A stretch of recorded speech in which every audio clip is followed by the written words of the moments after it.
Prajamata news channel ಅನ್ನು subscribe ಮಾಡಿ, like ಮಾಡಿ, ಶೇರ್ ಮಾಡಿ, ಕಮೆಂಟ್ ಮಾಡಿ. ಭಾಲ್ಕಿ ತಾಲೂಕಿನ ಕಲ್ವಾಡಿ ಗ್ರಾಮದ ಶ್ರೀ ಗುರು ಸಾಧನಾ ನವೋದಯ ಅಕಾಡೆಮಿ ತರಬೇತಿ ಕೇಂದ್ರದ ಸಂಯುಕ್ತ ಆಶ್ರಯದಲ್ಲಿ ವಿಶ್ವಗುರು ಜಗಜ್ಯೋತಿ ಬಸವೇಶ್ವರರ ಜಯಂತಿ ಮತ್ತು ಹೇಮರೆಡ್ಡಿ ಮಲ್ಲಮ್ಮ ಅವರ ಜಯಂತಿ ಕಾರ್ಯಕ್ರಮವನ್ನು ಹಮ್ಮಿಕೊಳ್ಳಲಾಗಿತ್ತು. ಇದೇ ವೇಳೆ ಶ್ರೀ ಗುರು ಸಾಧನಾ ನವೋದಯ ಅಕಾಡೆಮಿ ವಿದ್ಯಾರ್ಥಿಗಳು ಕೋಚಿಂಗ್ ಪಡೆಯುತ್ತಿರುವವರಿಗೂ ಸ್ಪರ್ಧಾತ್ಮಕ ಪರೀಕ್ಷೆ ಕುರಿತು ಮಕ್ಕಳಿಗೆ ಮನಮುಟ್ಟುವ ಹಾಗೆ ಕಟಕ್ ಚಿಂಚೋಳಿಯ ಠಾಣೆಯ ಪೊಲೀಸ್ ಸಬ್ ಇನ್ಸ್ಪೆಕ್ಟರ್ಗಳಾದ ಹನುಮಂತರಾವ್ ಬಂಕ್ಲಾಪುರ್ ಅವರು ಎಳೆಯಾಗಿ ತಿಳಿಸಿದರು. ವಿದ್ಯಾರ್ಥಿಗಳಿಗೆ ಗುರಿ ಮತ್ತು ಸಾಧನೆಯ ಬಗ್ಗೆ ವಿವರಿಸಿದರು. ಇನ್ನು ಮಕ್ಕಳಿಗೆ ಬಾಲ್ಯದಲ್ಲಿ ಓದಿದ ಪರಿಶ್ರಮ ಯಾವತ್ತಿಗೂ ಹಾಳಾಗುವುದಿಲ್ಲ ಎಂದು ಹುರಿದುಂಬಿಸಿದರು. ಅದೇ ರೀತಿ ನವೋದಯ ಅಕಾಡೆಮಿಯಲ್ಲಿ ಓದುತ್ತಿರುವ ವಿದ್ಯಾರ್ಥಿಗಳಿಗೆ ಪೊಲೀಸ್ ಸಬ್ ಇನ್ಸ್ಪೆಕ್ಟರ್ಗಳಾದ ಹನುಮಂತರಾವ್ ಬಂಕ್ಲಾಪುರ್ ಅವರು ತಮ್ಮ ಕೈಲಾದಷ್ಟು ಸಹಾಯ ಮತ್ತು ನೋಟ್ಬುಕ್ ಪೆನ್ನುಗಳನ್ನು ವಿತರಿಸಿದರು. ಅಲ್ಲದೆ ವಿದ್ಯಾರ್ಥಿಗಳಿಗೆ ರಾತ್ರಿಯ ಮೃಷ್ಟಾನ್ನ ಭೋಜನ ವ್ಯವಸ್ಥೆ ಕೂಡ ಮಾಡಿದ್ರು. ಇನ್ನು ಎಲ್ಲ ವಿದ್ಯಾರ್ಥಿಗಳು ಮತ್ತು ಕೋಚಿಂಗ್ ಶಾಲೆಯ ಟೀಚರ್ಗಳು ಬಹಳ ಖುಷಿಯಿಂದ ಭೋಜನ ಮಾಡಿದ್ರು. ಈ ಕಾರ್ಯಕ್ರಮದಲ್ಲಿ ಅಕಾಡೆಮಿಯ ಮಾರ್ಗದರ್ಶಕರಾದ ಪದ್ಮಾಕರ್ ಮಲ್ಲೇಶಿ ತಾವು ನಡೆದು ಬಂದಿದ್ದ ಕಷ್ಟಗಳು ಏನು ಎಂಬುದನ್ನು ವಿವರಿಸಿದ್ರು. ಇನ್ನು ಈ ಔತಣಕೂಟದಲ್ಲಿ SGSN ಸಂಸ್ಥೆಯ ಸಂಪಾದಕಿ ಕನಕದೇವಿ ಪಿ ಮಲ್ಲೇಶಿ ಇದ್ರು. ಅದೇ ರೀತಿ ಅಭಿಷೇಕ್ ಕೋರೆ, ಪೂಜಾ ಪರಶಾನೆ, ಮಾಳಪ್ಪ, ಉಮೇಶ್ ಮೇತ್ರೆ, ಚನ್ನವೀರ್ ಹಾಗೂ ಸಿಬ್ಬಂದಿಗಳು, ಪಾಲಕರು ಎಲ್ಲರೂ ಹಾಜರಿದ್ದರು. ಬ್ಯೂರೋ ರಿಪೋರ್ಟ್ ಸತೀಶ್ ಕುಮಾರ್ ಕಲಾ, ಬೀದರ್.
ಹನುಮಂತ್ ಸಾಹೇಬ್ರಿ ಅವರಿಗೆ ಮತ್ತು ಉಮೇಶ್ ಮೈತ್ರಿ ಅವರಿಗೆ ಮತ್ತು ಚನ್ನವೀರ್ ಸರ್ ಅವರಿಗೆ ತುಂಬಾ ಧನ್ಯವಾದಗಳನ್ನು ಹೇಳಬೇಕು.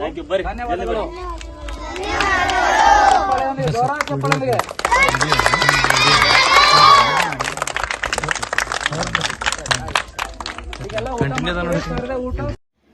ಪ್ರಜಾಮತ ನ್ಯೂಸ್ ಪತ್ರಿಕೆ ಹಾಗೂ ವೆಬ್ಸೈಟ್ ಹಿಂದಿ ಭಾಷೆಯಲ್ಲಿ ಪ್ರಕಟವಾಗುವ ಭಾರತದ ಪ್ರಮುಖ ಸಂಸ್ಥೆಗಳಲ್ಲಿ ಒಂದಾಗಿದೆ.